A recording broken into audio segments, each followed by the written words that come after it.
kita akan membasmi hama sundep. Yang kedua, kita akan membasmi yang namanya bakteri. Yang ketiga, kita juga akan membasmi jamur. Dan yang terakhir, kita akan membasmi rumput. Oke, ini tips ya teman-teman. Teman-teman kalau menyemprot herbisida gulma di persemaian padi, itu saya menyarankan menggunakan. Assalamualaikum warahmatullahi wabarakatuh. Halo, selamat pagi sahabat semuanya. Berjumpa kembali dengan saya di channel Mocal Macul, channel yang membahas tentang dunia pertanian padi. Dunia pertanian padi. Dunia pertanian padi. Lur, wes ngerti ya di bulan Bali ini ae. Ya. Oke, saya ucapkan terima kasih kepada para subscriber saya. Semoga kalian senantiasa sehat, dilindungi oleh Tuhan Yang Maha Kuasa. Dan bagi teman-teman yang baru mampir di channel ini, jangan lupa kalian untuk subscribe. Karena subscribe itu gratis, tekan tombol subscribe. Biar teman-teman selalu up to date melihat video-video terbaru dari saya.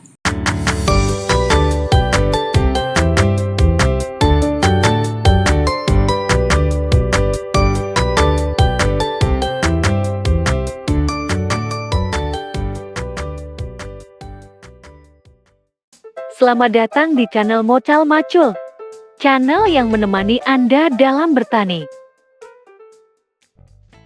Oke sahabat semuanya, kali ini saya sedang di lahan pertanian padi saya yang sedang posisinya usianya adalah 10 HSS tuh. Itu adalah benih persemaian padi Inpari 32. Kita mix dengan Inpari 49 perbandingan 1:1 ya. Ini ditanam di MT2 tahun 2025 teman-teman semuanya. Oke, kali ini saya akan melakukan penyemprotan tahap pertama. Apa sasarannya? Yang pertama itu kita akan membasmi hama sundep. Yang kedua, kita akan membasmi yang namanya bakteri. Yang ketiga, kita juga akan membasmi jamur. Dan yang terakhir, kita akan membasmi rumput. Ya, kenapa kok rumput perlu dibasmi ya teman-teman? Ya, karena kalau ada rumput di persemaian padi kita, nanti lur ketika kita daud itu nanti akan ikut di tanaman yang kita tandur. Sehingga nanti tanamannya itu di rumpun padinya itu ya lur ya, itu campur antara gulma dengan padi kita. Lah repot nanti. Nah makanya di persemaian itu wajib untuk kita basmi agar tidak ada rumput sama sekali. Apa saja formulasi atau oplosan yang akan kita gunakan ya. Yang pertama kita akan menggunakan Virtaco. Tuh, Virtaco teman-teman ya. Ini untuk mengatasi hama penggerek batang atau sundep.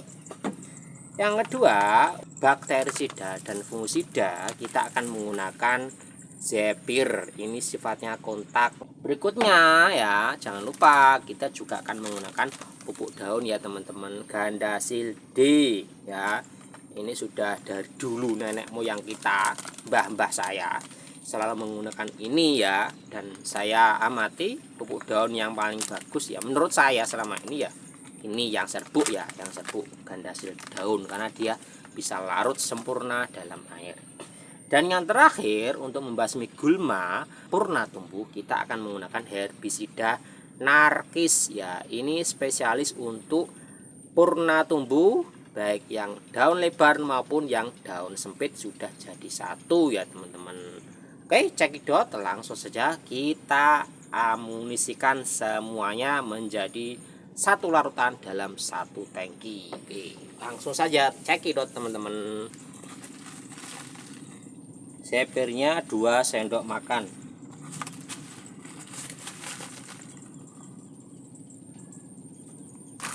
Ini juga saya kasih 2 sendok makan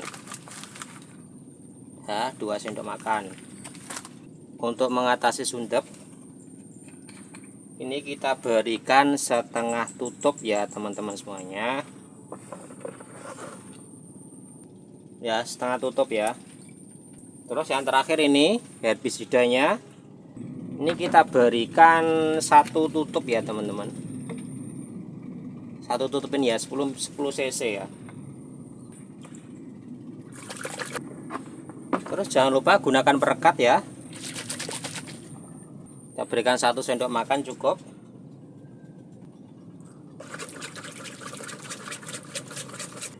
Oke, ini tips ya teman-teman. Teman-teman kalau menyemprot herbisida gulma di persemaian padi, itu saya menyarankan menggunakan tangki sprayer yang elektrik ya. Jangan menggunakan tangki sprayer yang menggunakan mesin yang 2 tak atau 4 tak ya, yang dengan bahan bakar bensin. Lah, kenapa?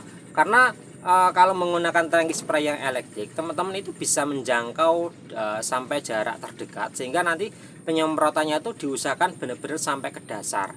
Kenapa? Karena biasanya yang namanya gulma itu nanti dia tumbuh di sela-sela yang namanya padi, sehingga kalau tidak sampai dekat penyemprotannya sampai ke dasar itu nanti tidak akan kena oleh semprotan. Oke, kita cek ke lahan seperti apa calon-calon gulma yang kalau tidak kita berantas, kalau tidak kita basmi, itu nanti akan mempersulit kita ya ketika sudah kita tanam di lahan. Oke teman-teman, ini adalah contoh gulma yang sudah tumbuh ya. Kalau tidak segera kita berantas, ini nanti akan besar dan nanti akan ngikut ketika kita tanam. Ini contohnya, nih kita cabut bersama. Nah, ini gulma. Ini di pinggir ya. Kenapa saya contohkan di pinggir ya? Biar mudah untuk pengamatannya. Dan biasanya seperti ini tuh juga ada yang di tengah ya. Makanya harus kita semprot menggunakan semprotan yang elektrik. Nanti penyemprotannya harus benar-benar basah sampai ke dasar, diusahakan agak mepet ya, agak mepet dengan permukaan daripada tanah itu sendiri ya, benar-benar bisa menjangkau gulma sasaran kita.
Oke lur, sekian video dari saya, semoga bermanfaat untuk teman-teman semuanya.